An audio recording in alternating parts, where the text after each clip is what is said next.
how do we solve this problem? What are kind of the opportunities? What are the issues kind of getting in the way of this worm revolution? Right.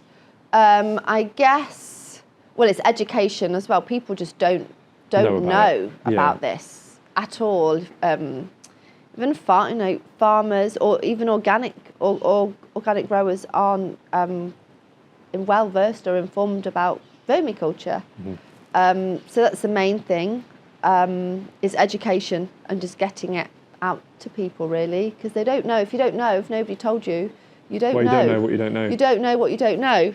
And I think obviously in terms of agriculture, it's very scary. It's scary for farmers to make that transition and they need support to do that. You can't just stop using your synthetic fertilizers. It's like a weaning off process, like an addict. It's like they're addicts. They have to keep putting more and more and more and more and more, and you can't just go cold turkey, and the farmers can't just go cold turkey on their land as well, and there needs to be support. So depleted. It's so depleted, and there needs to be support. There needs to be government. Well, I suppose the problem is, I guess, then is infrastructure, really, isn't it? Because if it's a lot of sort of smaller individuals or communities doing it, there's not the capacity to kind of deliver it at scale. So what we need to look at is sort of industrialising as individuals, we need to be responsible for our own waste and not be sending our food waste away so somebody else deals with it, like somewhere else, so we can't see it. That's the main that's the thing that we can do. But in terms of agriculture, there needs to be support. Farmers need to be supported to do this. But then there's well saved. There's business that don't want.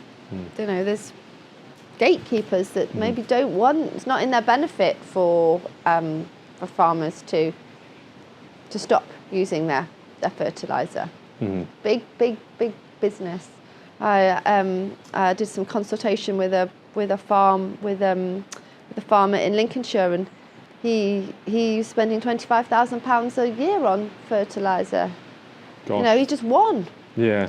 So. Well, you see it in Clarkson's Farm was a great example of a lot of these things. If people haven't seen it, I really recommend watching Clarkson's Farm, because it gives you a really realistic view of the challenges of farming. And I think it might even be the first episode where, I don't know if you've seen it. No, I haven't. But honestly, it's really worth watching, because the first episode, they get the fertiliser arrive and he takes this giant sack off the lorry, and then they open the rest of the lorry. The whole lorry is filled with, tons and tons and tons and tons of the stuff.